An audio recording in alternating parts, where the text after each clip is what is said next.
Good morning, everybody. It's Friday. I'm so excited. Yes, I'm so excited, and I just can't hide it. My neighbors think I'm crazy. It's National Soft Serve Ice Cream Day.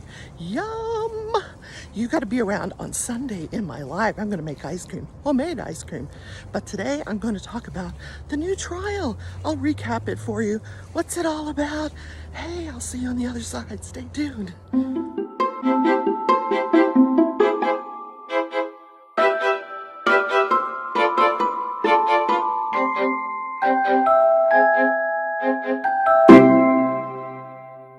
Hey, good morning, everybody. Crafting Journey here. That Journey chick over on Instagram, and the leftovers on my second channel. Yes, check out the second channel down below. I'm trying to launch that. It's a resale business that I'm starting, and I will put up a new video tomorrow. I'm just doing videos once a week for now till I get the business launched. This painting is going so well. I'm trying to think, am I going to get done by the end of September? I hope so. So here, I was working on these sections here, the grass, part of the field that she's looking out into, all these greens and yellows and sheep in the middle of it. There's one right there. Yeah. So it's Friday dance time. Everybody out of your chair. Ready? Dance time. Oh, dance time. Do do do do do do. Dance time. Okay. I just went somewhere else with that. I'm like, whoa. Okay. That felt good. That's our exercise for today. So the like button did not dance with me just then. I know. I saw you not dancing. Please hit the like button on your way in or out of the show today.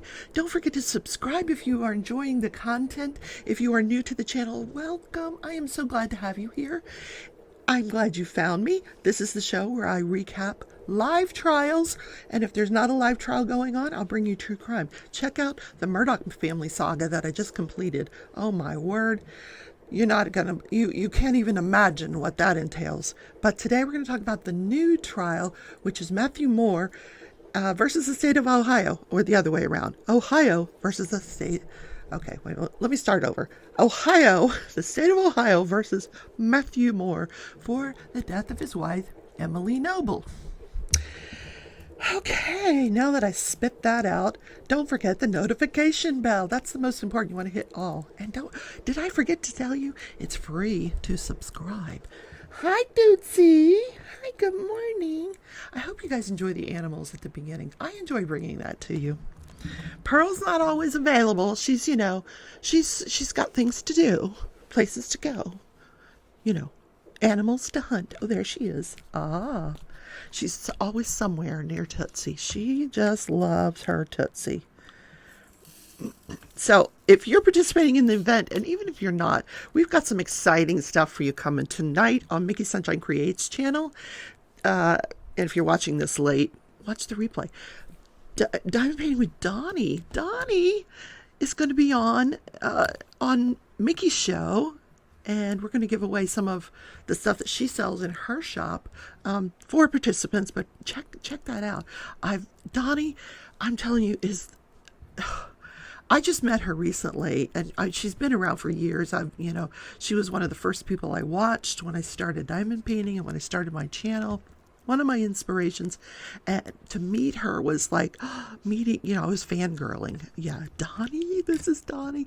I fell in love with Donnie. We were like fast friends. So she'll be on that show tonight, Friday, Mickey Sunshine Creates. That'll be at 6:30 p.m. Central Time, 7:30 Eastern. Then on Sunday at 11, I will be live on this channel with Bella Art de Nicole. Yes, Jamie and Nicole. They're going to come show us all of their stuff. And if you're in the event, we're going to give away a set of trays.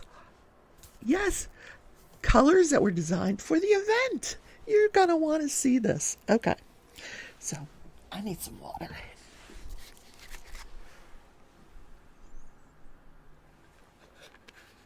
The coffee's still brewing, but I will have some on the way to work. All right, so I'm doing this yellow here. Just if you want to know where I got these beautiful release papers, it's fall gnomes, just little gnomes on it. Crafts with Crashley, and I will try to put the link to her Etsy shop down in the description. She has all kinds of these beautiful designs that are on, so they're only one-sided release papers, which that's fine because you have this beautiful design on the other side. And wait till you look in her shop at all the different designs she's got. And she just added like 4 new ones or 3 new ones. Oh my gosh. Including a special design for the Great Escape event. What? Yes, she designed one especially for the Great Escape event. How cool is that? And so I'm trying to save them. So I have to put them away so they don't get all wrinkled, so I can use them again.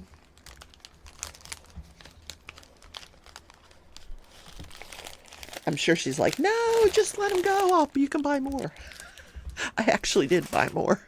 I'm waiting on an order, but yeah, I ordered some more, including some of the Great Escape ones. Oh boy. I went to bed early last night. Yeah, I was tired. I actually, instead of eating lunch yesterday, I ate lunch at my desk while I was working. But so later on, like 2 o'clock-ish, 2:30, I could not keep my eyes open for anything. So I went out to this little area that is, that you can go to, that people can go to, quiet area, and I fell asleep for 30 minutes. And then, it was about 30 minutes. And then I got up and I was fine for the rest of the day. But I went to bed early last night. I was just tired.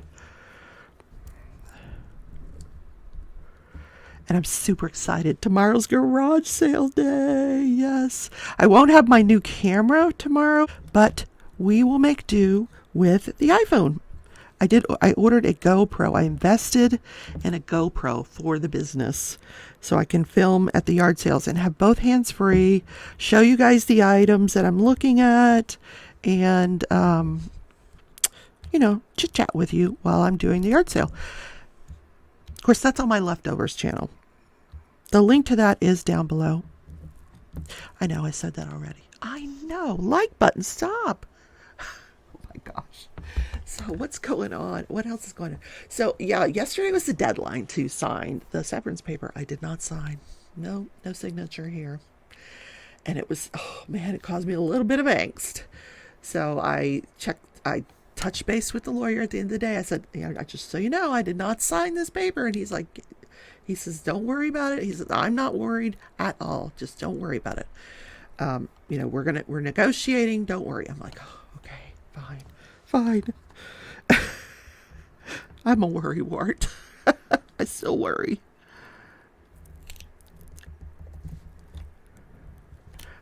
I think that's what I was put on this planet to do. Worry. This is lovely because I'm multi-placing with this 10 placer. I don't know if you can see it. It's gold. And this is going so well. It goes so fast when you can multi-place, really and truly.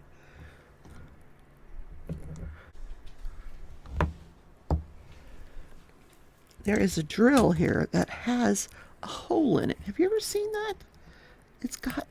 It has a hole in the drill. That is so weird. Now I got to put another one there. That's weird. So let's talk about Crafting and Crime Daily, the case of Matthew Moore. So I finished day 1 testimony. I finished listening to the sister of Emily Noble, the cross-examination by Diane Menashe.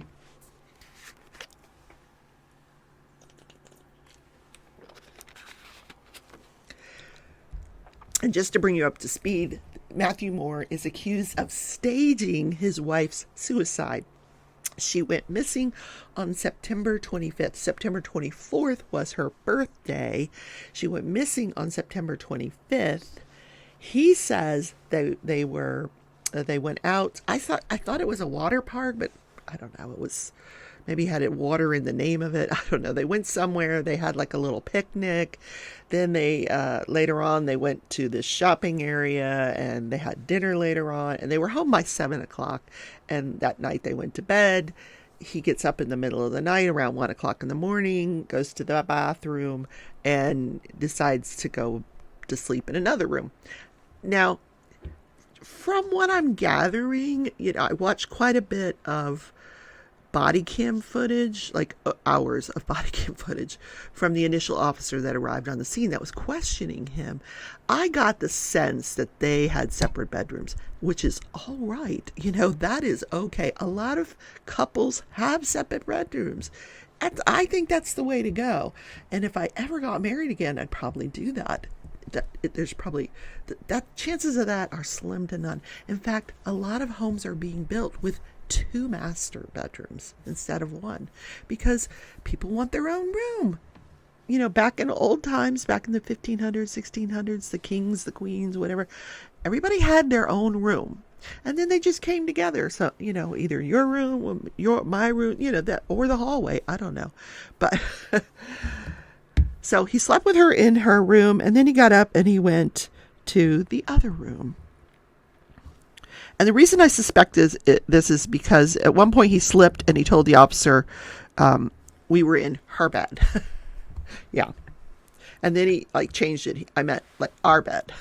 No, it was probably her bed. And there's nothing wrong with that. Some people don't like to admit that, but there's nothing wrong with it, like I said. Anyway, well, how did I get off on that tangent? So he wakes up the next morning and he slept in late. He wakes up and she's gone. She's not there. Her purse is there. Her ID is there. Her keys are there. Her car keys are there. Her house keys are there. Her cell phone is there. So he figures, well, she's gone for one of her walks. She likes to go on these walks and forage. But she doesn't come back. So he calls her friend, Celeste. This is like one of her best friends. So he calls Celeste and she says, I haven't heard from her today. I haven't seen her. So Celeste comes right over and is there. She says, you need to call the police. He's like, don't I have to wait 24 hours? And she says, no, not if this is out of the ordinary. You need to call the police now. So he calls the police. And by the time she gets to the house, she only lives a couple miles away. The police are already there. So they question her and they question him, and we get to see the whole thing on the body cam footage. So I think that brings you up to speed, except I forgot to tell you the end. This is in May. In September, her body is found hanging from a tree with a USB cord. Now, he is accused of staging this. The prosecution is going to offer evidence that she was, in fact, manually strangled as opposed to hung from this tree. So far, I haven't heard any of that. There hasn't been any of that testimony. It's just kind of lay witnesses. So the first person we hear from is the sister. She kind of wraps up. And yesterday, I told you she did not come to Ohio to search for her sister. She lived in Maryland, and on redirect, after the cross-examination, the prosecution gets to come and ask more questions. On redirect, he clarifies this with her. Why didn't you come? She says, well, first of all, we were quarantined. This was, during COVID. Well, we're still in COVID, but at this point, nobody was going anywhere. So we were quarantined. We couldn't leave. And I was unemployed. I had nowhere to stay. Turns out she had a brother that lived about an hour away from where Emily lived. But apparently they are estranged from this brother. We don't know why.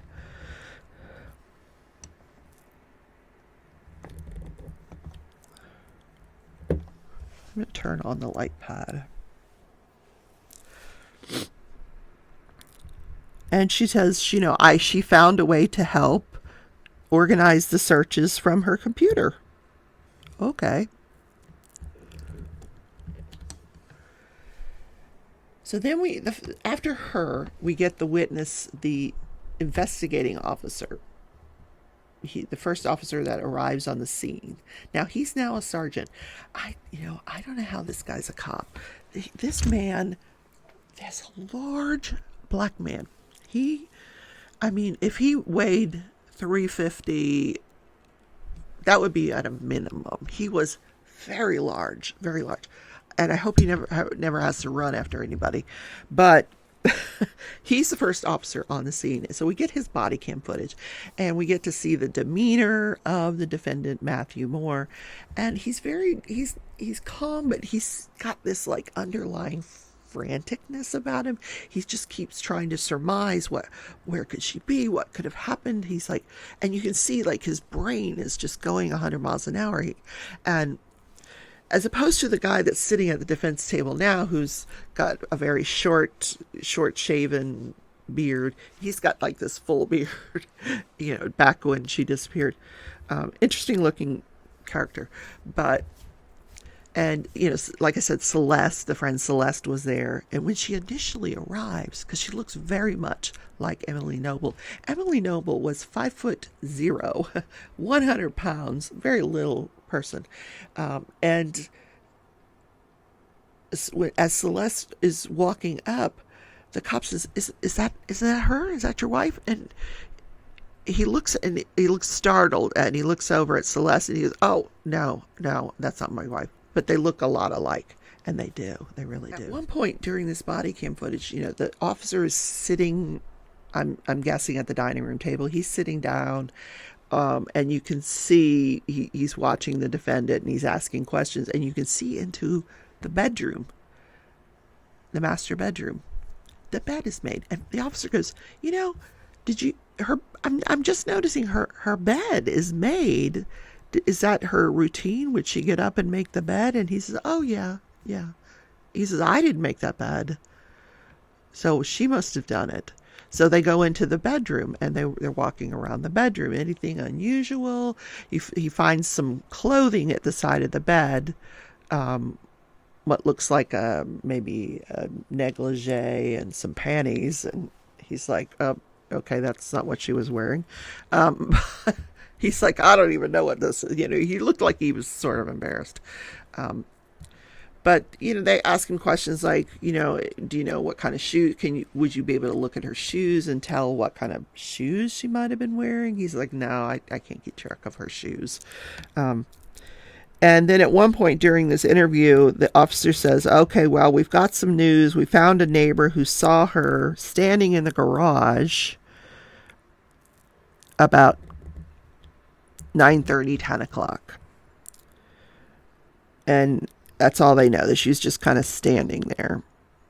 Then later on, they find another neighbor who said they saw her walking and described what she was wearing, sneakers and walking apparel.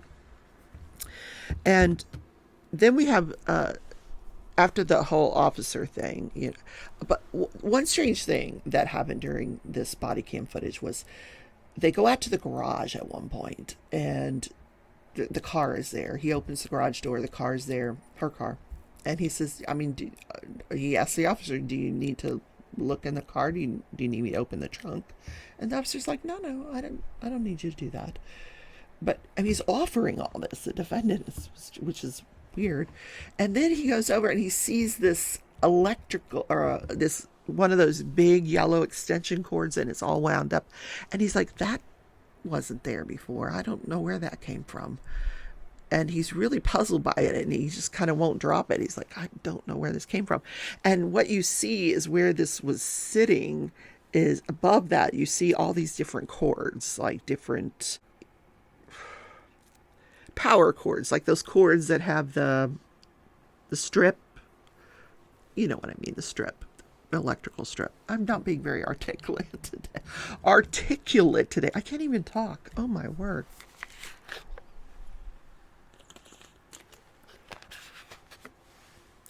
So, and I'm thinking, well, she was hung by a USB cord, but I didn't see any USB cords hanging there. But the point of all this was, he says she is very, very neat, and her house was gorgeous. Their home was gorgeous. He says everything has a place. She doesn't like anything to be out of place. And he says, this, I'm just telling you because this wasn't where this goes. And I don't know why this is here. Then we have the friend Celeste. She takes the stand. Really sweet lady. She describes how they met, how they became friends, how just 3 days before this happens on a Sunday, that she disappears. The Friday before that, Celeste and Emily had spent the day together. They had gone to the pool, they had gone foraging, and she explains what foraging is. This is where you find edible plants, mushrooms, wild onions, dandelions, anything that you can eat. So Emily would point these out to Celeste and have her try them. That evening, they came back and had a couple of drinks. And then she said, we had a nice time. He was there. He seemed very sweet. She described this couple as very loving. You know, that Emily said that he was the love of her life. Now, there was some talk about him drinking vodka, and even the night that they were out for her birthday, he's saying, how was she intoxicated? Were you intoxicated? He says, no, we had a few drinks, but no, we weren't intoxicated. He says, I've seen Emily way worse. He said, you know, she kind of had a buzz on, but no, we weren't drunk.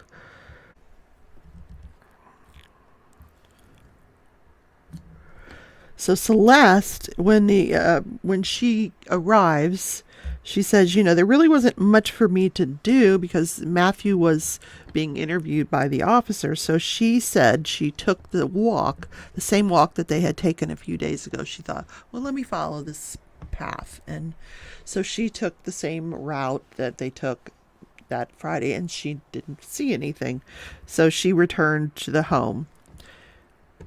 Meanwhile, now Matthew is calling different people. He had called the sister, who said she would get in touch with, she would go on Facebook and get in touch with any of her friends. And apparently she had like 1,000 friends on Facebook. So that was what she was going to do from a distance, is try to look on Facebook to see if there was anybody who knew anything.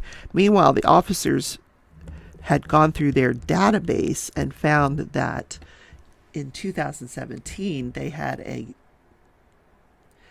a call where Emily was found wandering in the middle of the road drunk, and they had to take her home. And when they took her home, there was a gentleman there, and they named the gentleman, who said, I'll take care of her. So obviously not Matthew. So Matthew said, you know, this had to be before we met. I think they met in 2018. So they go and they get in touch with that guy, and he says, no, I haven't seen her.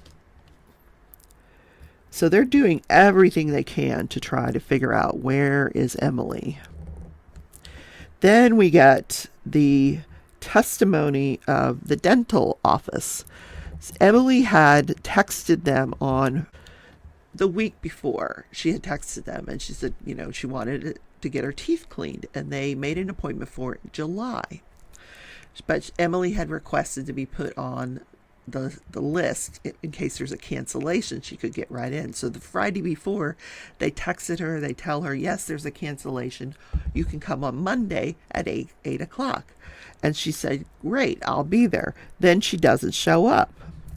So all of those texts come into the case. And of course,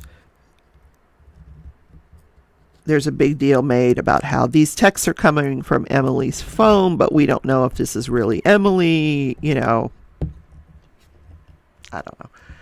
But at one point, she was asked, this dental office manager was, well, do you think somebody who's going to commit suicide would call and cancel their dental appointment? Is that usual? And of course, that was a crazy question. Everybody objected to that, and you know, she didn't have to answer it, but he made his point. You know, if you're thinking about suicide, would you call and cancel your dental appointment? Would you make a dental appointment? I don't know. And Celeste described her friend as being very happy the last time she saw her. The husband said she was, they had a great birthday. But I think it's pretty well known that someone who's decided they're going to kill themselves, who's severely depressed, and Lord knows she had reasons to be, once they make that decision that they're going to kill themselves, they usually are very happy. They've made the decision. So, I don't know. So that's where we're at with that testimony, and I will continue to watch. I will bring you more on Monday's show. We're going to leave you there, hanging. Still no evidence of him staging anything. We haven't even found our body yet in the case. So stay tuned for that. So what happened this day in history? Well, the Beatles started their first U.S. tour. Yeah, they appeared at the Cow Palace in San Francisco and then toured the U.S. Now, the Beatles came to the U.S. for the first time 6 months before that in February of 1964, where they made an appearance on the Ed Sullivan Show. And millions of people watched this on television. Now, I was only 4 years old. I don't think I was watching, but I don't know. Who knows? I was playing with my blocks or something. Now, interestingly enough, during this tour, the Beatles chose smaller venues. The Cow Palace only held 17,000 people, but they were afraid that they wouldn't sell out the larger venues, so they chose smaller venues for this tour. I think they would have sold out the larger venues. So their first song was Twist and Shout. I can't even sing it because I don't know it. I wonder what they ended with the set with. Let's look. Long Tall Sally. Also don't know that song. Sorry to disappoint you. I've got the Beatles and I'm not even singing. I'm looking at their whole set that they did that night. Here. You Can't Do That. All My Loving. I do know that one. She Loves You. She loves you, yeah, yeah, yeah. She loves you, yeah, yeah, yeah. That's all you're getting of me for the Beatles. I'm not a fan. I'm sorry. Can't Buy Me Love, If I Fell, Roll Over Beethoven. I Want to Hold Your Hand. I want to hold your hand. I want to hold your hand. Yeah, Boys, A Hard Day's Night, and Long Tall Sally. So that's what happened this day in history. The Beatles came back and did a U.S. tour. So I hope you guys have a wonderful Friday. I hope you will tune in tonight, 6:30 p.m. Central, for the Great Escape event on Mickey Sunshine's channel. Mickey Sunshine Creates. Donnie will be there, the famous Donnie. Yes, I know I'm fangirling.